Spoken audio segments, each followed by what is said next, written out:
जो गुरुदेव हमें संबंध देते हैं उसमें दृढ़ रहना चाहिए। संबंध का निर्वाह प्रभु बहुत जोर से करते हैं। संबंध जो मिला है वो ठसक में बदल जाए। मैं प्यारी जू की सहचरी हूं, मैं प्रियाजू की प्रिय सहचरी हूं, ये ठसक बन जाए। जैसे अपने वृंदावनवासी राधा उपासी नित्य विहार रस के जो भजनानंदी जन है, चाहे वो गृहस्थ हो चाहे विरक्त, ठसक होनी चाहिए हमारे माई श्यामा जू को राज। मैं श्री जी की हूं, मैं प्यारी जू की हूं। सच्ची मानिए ये स्त्री पुरुष शरीर की पोशाक है, न तुम स्त्री हो न पुरुष हो, भगवत दिव्य अंश हो। कैसे निर्वाह करते हैं संबंध का हमारे प्रियालाल श्री विट्ठलनाथ जी। कल आपने चर्चा सुनी श्री त्रिपुरदास जी की, उसमें श्री विट्ठलनाथ गोस्वामी जी का भी नाम आया था। श्री विट्ठलनाथ जी ठाकुर जी के प्रति वात्सल्य भाव रखते थे। मेरे लाला पुष्ट मार्गी, वात्सल्य भाव। जैसा भाव करोगे वैसे ही, ये यथा माम प्रपद्यन्ते तास तथैव भजाम्यहम् हम। ठाकुर जी के प्रति इनका पुत्र भाव था। मेरा लाला, जैसे नंद बाबा, ठीक ऐसा ही भाव श्री विट्ठलनाथ गोस्वामी जी का।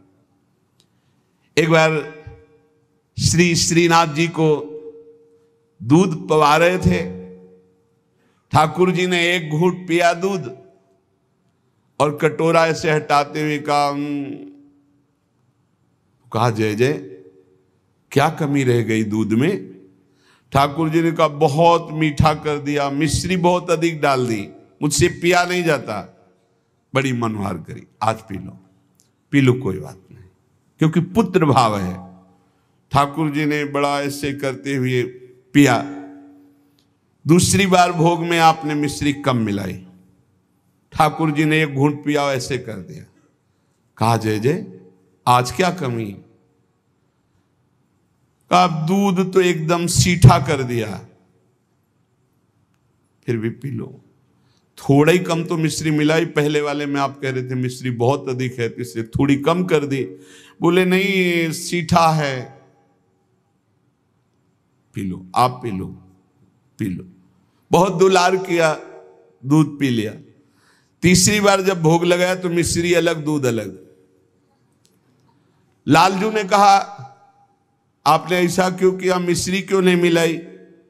गोसाई जी ने कहा जब मेरे द्वारा मिलाई हुई मिश्री आपको पसंद ही नहीं आती, कभी कह देते हो बहुत मीठा है, कभी कह देते हो सीठा है, तो आज स्वयं मिला लो। तो हंसकर कहा कि हम मिलाने लायक हैं? हम आपके बालक हैं, बालक मिलाना क्या जाने? और दौड़ गए और गोद में बैठकर छाती से चिपक गए और कहा रूस गए क्या, मिला के पिलाओ, हम तो बालक हैं, हम थोड़ी मिला पाएंगे। ये था माम प्रपद्यन्ते, वात्सल्य भाव, मेरे पुत्र हो। तो वैसे ही ठाकुर जी, गोसाई जी ये हृदय से चिपक करके श्री श्रीनाथ जी कहने लगे मैं तो आपका बालक हूं ना। अशुभ प्रवाह होने लगा। ठाकुर जी ऐसे महान सुख देते हैं जो जिस भाव से। एक दिन मचल गए, सैया रचना करके जब शयन कराने को गए, कहा ये सैया ठीक नहीं है, दूसरी सैया ले आए। ये बिछौना ठीक नहीं है, दूसरा बिछौना ले आए। नहीं नहीं ये रंग मुझे पसंद नहीं, और रंग का बिछौना बिछा दिया। अब कितने बिछौना कितनी सैयाएं बदल दी लालजू महाराज बार बार, ये ठीक नहीं, ये ठीक नहीं। पसीना पसीना हो गए थे गोसाई जी। गोसाई जी ने कहा कि आपको कौन सी सैया पसंद आएगी, कौन सा बिछौना पसंद आएगा? बोले बताओ, तुम सैया बनो और तुम्हारी छाती पे हम सोएंगे, क्योंकि हम यशोदा मैया की गोद में ही सोते। अगर दिन में कभी अथाई में बाबा के पास गए तो उनके तोंद पे लेट के सोते, तो आप लेटो और आपके गोद में हम। श्रीनाथ जी, श्री विट्ठलनाथ जी गोस्वामी जी की गोद में जैसे माँ की गोद में बच्चा, ऐसे श्रीनाथ जी सोए। एक दिन श्रीनाथ जी के सामने गिरिराज जी से बंदर आया, हु ऐसे किया, वो जैसे बंदर करते हु ऐसे। वो बड़ी जोर रो पड़े श्रीनाथ जी, और गोस्वामी जी सेवा में थे। तत्काल गोस्वामी जी के ऐसे गोद में चिपक गए और कहा, बंदर मुझे डर लगता है। गोसाई जी ने कहा, इस बंदर से डर लगता है? बड़े बड़े भयंकर बंदर, न जाने कितने महाबली बंदर और बड़े बड़े भयंकर राक्षस, रामावतार में तुम कैसे मारे होगे राक्षसों को, और कैसे तुम्हारे साथ बंदर सेना थी, हमारी तो समझ में नहीं आता। ऐसे कह के मन में पर्वताकार बंदर, महाभयानक राक्षस हो, यहां छोटे से बंदर को देख के चिपक गए और डर करके कहते मुझे बंदर से डर लगता है। जब शयन करने गए तो ठाकुर जी ने शयन में कहा कि देखो गोसाई जी, एक ही भाव रखो, एक म्यान में दो तलवार नहीं होती। यदि पुत्र माना है तो केवल पुत्र मानो, अगर भगवान मानोगे ऐश्वर्य तो फिर पार नहीं पाओगे, हम ऐसा ऐश्वर्य दिखाना शुरू कर देंगे। अगर पुत्र माना है तो केवल पुत्र ही मानो, तो तुम्हारा बेटा बंदर से डरेगा कि नहीं? तो हम वैसे ही डर रहे हैं जैसे बेटा डरता है। और अगर ये कि भगवान ऐश्वर्यशाली, तो फिर पार नहीं पाओगे, हम इतना ऐश्वर्य दिखा देंगे। एक म्यान में दो तलवार नहीं रहती। गोसाई जी जगे एकदम, और श्रीनाथ जी को देखा पास में, तो गले से लगा करके दुलार करते हुए, वात्सल्य भाव। एक दिन चूड़ी पहनाने वाली आई। गोसाई जी ने कहा कि जाओ हमारे घर में जितनी बहुएं हैं सबको चूड़ी पहना दो और पैसा यहां ले लेना आके। आपके 7 पुत्र थे तो 7 बधुएं थी। गोसाई जी ने ये नहीं कहा कि 7 बधुओं को पहना देना, कहा कि मेरी जितनी बहुएं हैं उन सबको चूड़ी पहना दो और पैसा यहां से ले जाना। अब उनकी 7 बहुएं तो चूड़ी पहनी, 8वीं श्री स्वामिनी जी पहुंच गई अपने कर कमल। जे ही उस चूड़ी पहनाने वाली ने श्री जी के कर कमल को देखा, अशुभ प्रवाह, आनंद मूर्ति हमारी प्यारी जो है, अशुभ प्रवाह होने लगी। ऐसा उसको लगने लगा कि आनंद के आवेग में मुझे मूर्छा आ जाएगी। नीलांबर का हल्का सा घूंघट है, मनो मृणाल, मनो कमल लाल, ऐसे सुंदर कर कमल। वो सोच रही इनके कर कमल में पहनाने लायक तो चूड़ियां ही नहीं हमारे पास। श्री जी ने इशारा किया, पहनाओ। किसी तरह वो प्रेम शिथिल होते हुए जैसे जैसे इशारा होता गया वो चूड़ियां पहनाई। बहुत देर तक वह शुभ प्रवाह करती रही। इसके बाद गोस्वामी जी के पास उसको ले जाया गया। गोस्वामी जी ने 7 बहुओं की चूड़ी के कितने पैसे होते, तो उसने कहा 7 नहीं 8। गोसाई जी ने कहा 7 बहुएं, तो तू 8 की बात कैसे कह रही? तो उसने कहा मैं कसम खा के कहती हूं मैंने 8 बहुओं को। तो बोले जब 7 हैं ही तो 8 कैसे? तो उनका मैं कसम खा के कहती हूँ 8 बहुएं थी और मैंने 8 को पहनाई है, और जो 8वीं थी वो इतनी सुंदर थी, इतनी, और रोने लगी। गोसाई जी ने कहा कि ऐसा कैसे हो सकता है, चलो इससे झंझट हटे। 8 बहुओं की चूड़ी पहनाने के पैसे दे दिए। जब रात्रि में शयन किया तो श्री जी ने गोसाई जी से कहा कि उस चूड़ी वाली से क्यों झगड़ रहे थे? क्या आप प्रीतम लालजू को आप अपना पुत्र नहीं मानते? हाँ पुत्र तो है ही, वो हमारे मानने की क्या बात है। तो मैं कौन हूं, पुत्र बधू हुई कि नहीं? अगर आप कहते 7 बहुओं को पहना दो तो मैं कदापि नहीं जाती। आपने कहा मेरी सब बहुओं को पहना दो, तो 8वीं मैं हूं, मैंने ही धारण। श्री जी के इन वचनों को सुनकर गोसाई जी तत्काल उठे और बैठे बैठे रात भर रोते रहे कि लाडली जू कितनी कृपालु, कितना भाव स्वीकार करने वाली है। यहां एक बात ध्यान रखनी है कि गुरु प्रदत्त भाव के अनुसार, संबंध के अनुसार जब सेवा की जाती है तो बहुत जल्दी वो सेवा सिद्ध हो जाती है और आराध्य देव बात करने लगते हैं। भक्त की हर बात को प्रभु सुन रहे हैं। गोसाई जी ने कहा जाओ सब बहुओं को चूड़ी पहना दो, सुन रही ना श्री जी, इसीलिए चूड़ी पहनने गई। हमारा भाव दृढ़ होना चाहिए, भाव में कमी नहीं होनी चाहिए। जैसा हम भाव गुरु प्रदत्त करेंगे वैसा ही इष्ट देव अनुभव कराएंगे। जाकी रही भावना जैसी, प्रभु मूरत देखी तीन तैसी।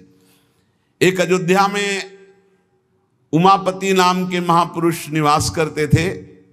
ये बहुत शास्त्रों के ज्ञाता और भजनानंदी महापुरुष थे। तो इनको अपने में भाव आता था कि मैं गुरु हूं राम लक्ष्मण भरत शत्रुघ्न का, ये मेरे पुत्र और शिष्य के समान है।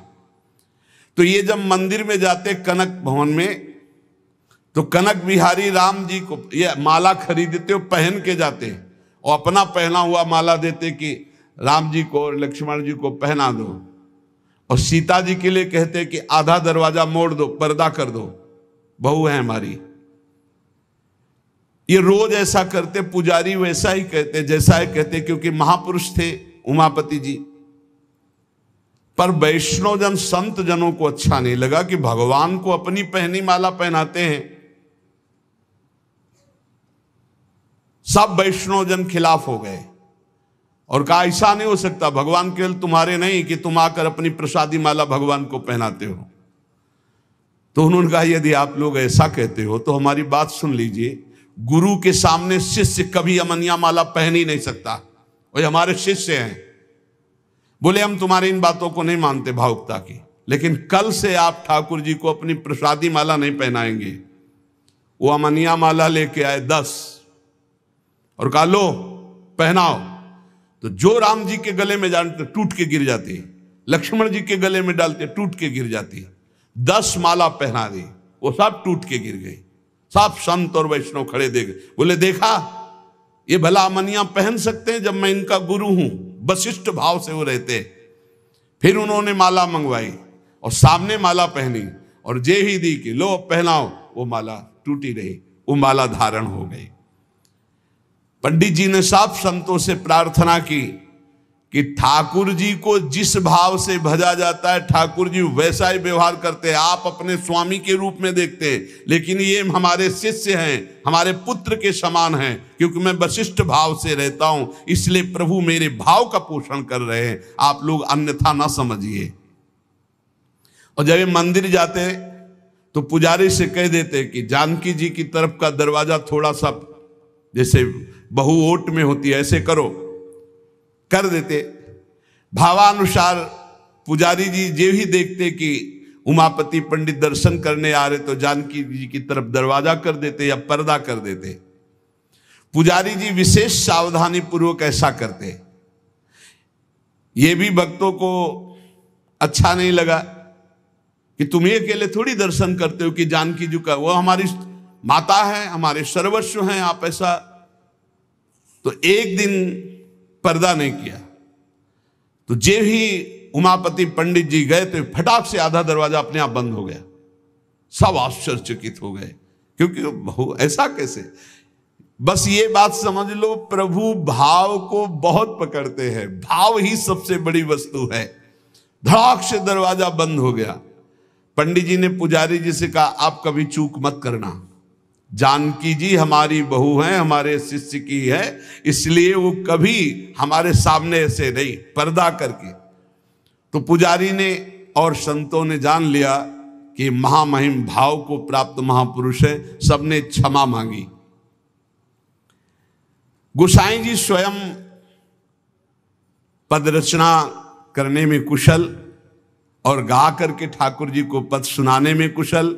अष्टयाम सेवा पद्धति से श्री श्रीनाथ जी की सेवा करते और 8 परम प्रवीण कीर्तनकार नियुक्त किए। श्री सूरदास जी, श्री परमानंद दास जी, श्री कुंभन दास जी और श्री कृष्णदास जी, ये 4 महापुरुष श्रीमद वल्लभाचार्य जी महाप्रभु की कृपा पात्र थे। और श्री गोविंद दास जी, श्री चतुर्भुज दास जी, श्री छीत स्वामी जी और श्री नंद दास जी, ये 4 महापुरुष श्री विठलनाथ गोसाई जी की कृपा पात्र थे। ये 8 महापुरुष 8 पहर की प्रिया प्रीतम की जो लीलाएं हैं वो गा गा कर श्रीनाथ जी के सामने सेवा पद्धति के अनुसार सुनाते थे। एक बार की बात है, किसी विठलनाथ जी श्री ठाकुर जी को भोग लगा रहे थे, तो भोग में एक तिनका देखा। बहुत दुख हुआ कि मेरे सुकुमार लाडले ठाकुर और उनके भोग में इतनी असावधानी बनाने वाले तिनका। बहुत सावधान रहना चाहिए ठाकुर जी का, जब भोग बनाए तो बोलचाल में भी सावधानी रखे, कहीं थूक की छिट्टी ना चली जाए मुख में, ऐसा होता है। तो अगर कभी बात करनी हो तो रसोई से ऐसे करके बात करे, वैसे तो बात कम ही करे, मौन धारण करके बनाए, क्योंकि अगर हम पद जोर जोर से गाएंगे या बात करेंगे तो हमारे मुख से थूक की छिट्टी ठाकुर जी के भोग सामग्री जो बन रही है उसमें गिरना हो सकता है। कितनी सावधानी महापुरुषों के चरित्र से हमें प्राप्त होती। तिनका को देख करके बहुत दुखी हुए और कहा कि आज हम हैं, तब हमारे ठाकुर जी के भोग में तिनका निकला और कल हमारा शरीर छूट जाएगा तो तुम लोग कैसे हमारे ठाकुर जी की सेवा करोगे। तो मैं आज ही संन्यास धारण करूंगा और विचरण करूंगा, जैसा मनावे वैसा करो। आप इतना कहे तो सब लोग बहुत दुखी हो गए। सबने अनुनय विनय की कि एक बार अपराध क्षमा कर दो, ठाकुर जी के भोग में कभी त्रुटि नहीं होगी। आपने कहा हम परिहास में कभी झूठ नहीं बोलते, हमने कहा संन्यास लेंगे तो अब संन्यास लेंगे, अब हम तुम्हारे बीच में नहीं रहेंगे। श्री ठाकुर जी श्रीनाथ जी से आज्ञा लेने गए। ठाकुर जी ने बहुत उदास होकर के कहा, गोसाई जी एक गेरुआ वस्त्र हमको भी मंगवा दो। बोले आपको क्यों जय जय, आपके पास तो बहुत सुंदर सुंदर पोशाक हैं। बोले हम आपके बिना नहीं रह सकते, अगर आप सन्यास लेंगे तो हम भी सन्यास लेके आपके साथ ही चलेंगे। देखो कैसा प्यार करते, जैसे माधवदास बाबा जगन्नाथ जी को प्यार करते, तो जगन्नाथ जी से जाके आज्ञा ली, जय जय अब ब्रज 84 को साहब की लीला भूमि में जाना चाहता हूं, आदेश दे दो। बोले बाबा आपके बिना हम रह नहीं सकते। बोले नहीं जय जय, हमारे पास इतनी भोग सामग्री नहीं कि मैं रास्ते में आपको भोग लगाऊं, आपको नहीं ले जा पाऊंगा, पर हम जाएंगे ब्रज 84 को उस दर्शन करने आपकी लीला भूमि के। ठाकुर जी चुप हो गए, उनके आगे बस कहाँ। अब वो सुबह प्रातःकालीन चले। अब सुबह सुबह ही इतनी भूख लग आई तो उन्होंने कहा आज तक कभी ऐसी भूख नहीं लगी। तो एक माई थी, तो उससे कहा माई बहुत भूख लगी, कुछ मिल सकता है। तो बोले बाबा अभी बना देती हूँ। तो कुछ समय में वो भोजन बना करके और पवाने, और जब पवा रही थी माधवदास बाबा को तो रोते जा रही थी। तो बाबा की दृष्टि गई, बाबा ने कहा माई रो क्यों रही हो। बोले इतना सुंदर सुकुमार लाडला बालक तुम्हारे जैसे बाबा जी के साथ कैसे आ गया, इसकी माँ कैसे रहती होगी। तो उन्होंने भागवतिक दृष्टि से देखा तो थाल में बैठे जगन्नाथ जी पा रहे थे। बोले इसीलिए भूख लग रही थी, हमें पता क्या कि तुम्हें भूख लग रही, तुम क्यों साथ। बोले बाबा मैं नहीं रह पाऊंगा आपके। ये जरा प्यार देखो ठाकुर जी का, कह रहे बाबा मैं नहीं रह पाऊंगा। ऐसे ही श्रीनाथ जी गोसाई जी से कह रहे कि एक गेरुआ वस्त्र हमको भी मंगा दो, अगर आप सन्यास लोगे तो हम भी सन्यास ले लेंगे। गोसाई जी आपके बिना हम नहीं रह सकते। गोसाई जी ने गले से लगा लिया। तो कहा गले से लगा लिया तो मेरी बात मानो, अब तुम्हें सन्यास नहीं लेना। बोले जैसी आपकी आज्ञा। बोले सेवा में त्रुटि अगर हो रही तो जब मुझे दुख नहीं तो तुम्हें दुख क्यों हो रहा है। तो बोले तुम्हें दुख हो या ना हो, आप मेरे पुत्र हो, मेरे को दुख होता है कि मेरे लालन के भोग में तिनका कैसे आ गया। भाव समझिए। श्री विठलनाथ गोसाई जी स्वयं सेवा में सावधानी पूर्वक, पर कभी कभी अगर त्रुटि हो जाए सेवा में तो बहुत ही असंतुष्ट हो। यह ध्यान रखने का विषय है कि हम केवल विग्रह की पूजा नहीं कर रहे, साक्षात श्यामा श्याम विराजमान है, साक्षात श्री जी विराजमान। हम जल पिवाएं तो उसी भाव से, भोग लगावें तो उसी भाव से, पोशाक पहरावें तो उसी भाव से।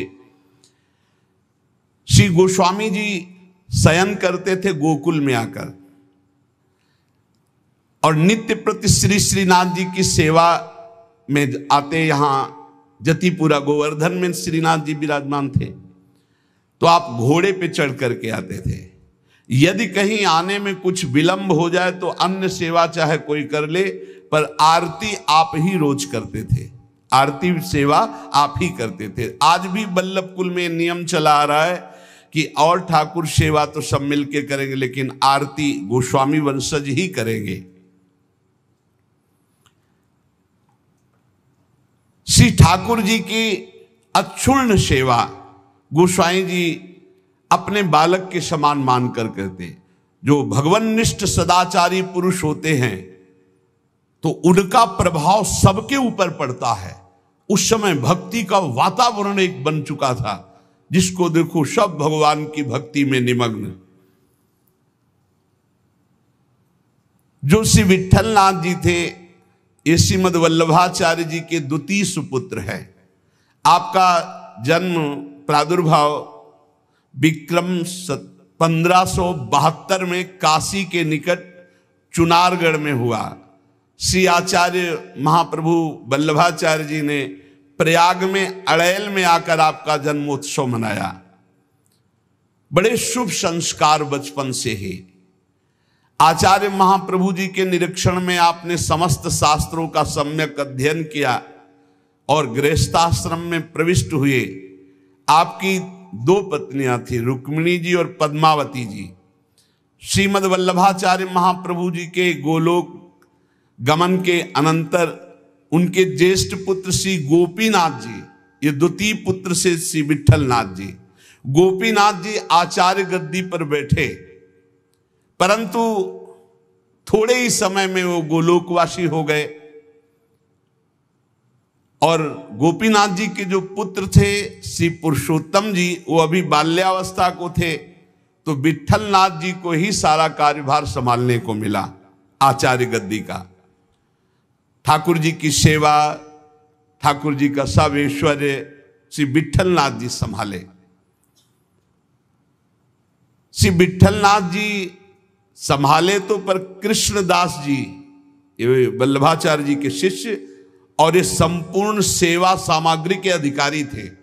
यहां एक बहुत सूक्ष्म विषय निकल के आता है कि कभी गुरु और गुरु वंशज के प्रति थोड़ा भी हे भाव न कर ले, नहीं तो दुर्गति पक्की है, चाहे जितना बड़ा उपासक हो। कृष्णदास जी बहुत बड़े महापुरुष हैं, पूरे श्रीनाथ जी की सेवा के अधिकारी हैं, अधिकारी पदवी नहीं की है। अब किसी सेवा पद्धति को लेकर कृष्णदास जी से श्री विट्ठलनाथ गोस्वामी जी ने, तो कृष्णदास जी असंतुष्ट हो गए। कभी ऐसा नहीं होना चाहिए। गुरु के समान ही गुरुवंशजों को समझना चाहिए। जैसे हमारे गुरुवंश के अगर बच्चा भी आ जाए तो हम उसके झुककर चरण छुएंगे, उसको गुरु के समान आसन पर बैठा लेंगे और नीचे उतरकर हम बैठेंगे। चैतन्य महाप्रभु ने ईश्वरपुरी जी के जब गांव में गए तो रज में लोट लोट के कह रहे थे, यहाँ के सब जीव जंतुओं की भी चरण रज हमारे लिए बंद नहीं, क्योंकि यहाँ हमारे गुरुदेव भगवान प्रकट हुए ईश्वरपुरी जी के गांव में। यहां त्रुटि हो रही है कृष्णदास जी से। कृष्णदास जी ने क्या किया कि जो गोपीनाथ जी गोलोक गमन हो गया था, तो उनकी पत्नी और उनके पुत्र पुरुषोत्तम जी अभी छोटे थे, उनसे बात की और गद्दी पर पूरा अधिकार कर लिया। पुरुषोत्तम है ही, क्योंकि उनके पिता गोपीनाथ जी अधिकारी थे, और हटा दिया श्री विट्ठलनाथ जी को। और हटा ही नहीं दिया, पूरी सेवा से हटा दिया कृष्णदास अधिकारी जी ने। पुरुषोत्तम जी को गद्दी पे बैठा दिया, उनकी मां को समझा बुझा करके दस्तखत करवा लिए और श्री विट्ठलनाथ गोस्वामी जी को हटा दिया। न श्रीनाथ जी की सेवा मतलब आना भी बंद करवा दिया। ऐसा नहीं करना चाहिए था, ये बहुत बड़ा अपराध बन गया।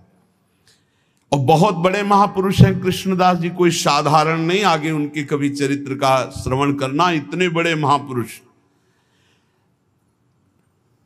गोसाई जी को सब अधिकार छिन जाने का कष्ट तो नहीं हुआ, पर सेवा छूट जाने का बहुत कष्ट हुआ। और महापुरुषों के हृदय में किसी भी तरह का यदि कष्ट हो गया तो उसे फिर भगवान बर्दाश्त नहीं करते। आपको बहुत क्लेश हुआ, श्रीनाथ जी का दुलार छूट गया, सेवा छुटवा दी कृष्णदास अधिकारी ने, आप पाराशौली में जाकर रहने लगे, पर बहुत दुखी अंदर से, और दूर तक वहां तक आते जहां श्रीनाथ जी की ध्वजा दिखाई देती है, वहां से साष्टांग दंडवत करके बहुत एकाग्रता पूर्वक ऐसे देखते मंदिर की तरफ, रोने लगते श्री विठलनाथ जी। ये बहुत बड़ी हानि का विषय, बहुत बड़ी हानि का विषय। गुरुजनों से विरोध करने का मतलब है सर्वस्व का नाश, चाहे जितना बड़ा भी कोई तपस्वी भजनानंदी हो। एक श्री रामदास जी भीतरिया जो ठाकुर जी की सेवा में रहते थे, वो श्री विठलनाथ जी की स्थिति से परिचित थे। वो रोज गुप्त रूप से समय निकालते, यद्यप श्री कृष्णदास जी ने उनको भी मना कर दिया था, पर वो जाते और गोसाई जी को श्री लालजू का बीड़ा प्रसाद देते। बीड़ा प्रसाद आंखों से ऐसे रख करके खूब रुदन करते श्री विठलनाथ जी। ये बहुत बड़ा अपराध है, बहुत बड़ा अपराध। गोसाई जी ठाकुर जी के लिए अपने कर कमल से एक फूलों का हार बनाते और कहते पहना देना जाके, और रोज एक श्लोक दैन्यता का लिखते और कहते ठाकुर जी को सुना देना जाके। श्री रामदास जी नित्य प्रति आकर वो फूलों का हार और ठाकुर जी को एक श्लोक सुनाते, ठाकुर जी को फूलों का हार पहनाते, और ठाकुर जी रोज एक पान की बीड़ी देते जो उनको जाके देते और उनको प्रणाम करते। एक दिन ठाकुर जी ने संदेश में कहा कि गोसाई जी से कह दो मेघ तो समय पर बरसेगा, तुम दुखी क्यों हो रहे हो? मेघ तो समय आने पर बरसेगा, तुम दुखी क्यों हो रहे हो? विठलनाथ जी के सामने जब जाकर रामदास जी ने कहा मेघ तो समय पे बरसेगा, आप दुखी क्यों हो रहे हो? लालन ने ऐसा कहा है। तो विठलनाथ जी ने कहा कि मेघ तो समय पे बरसेगा, पर चातक अपनी टेक पुकार क्यों छोड़ेगा? चातक तो रटता ही रहेगा। बहुत सुंदर बात। अगर चातक अपनी रटन छोड़ दे तो चातक कैसा? मेघ तो समय पे बरसेगा, वो बरसे, लेकिन चातक अपनी रटन नहीं छोड़ सकता। मेरी रटन घटने वाली नहीं, मैं तो रो रो कर आपको पुकारता ही रहूंगा। चातक रटन घटे घट जाई, बढ़े प्रेम सब भांति भलाई। विठलनाथ जी के इस दुख को अकबर बादशाह ने सुना, उसने तत्काल आदेश किया और कृष्णदास जी को बंदी बना के जेल में डाल दिया, और गोसाई जी को विरुद्ध आचरण किया, इसलिए उनको कठोर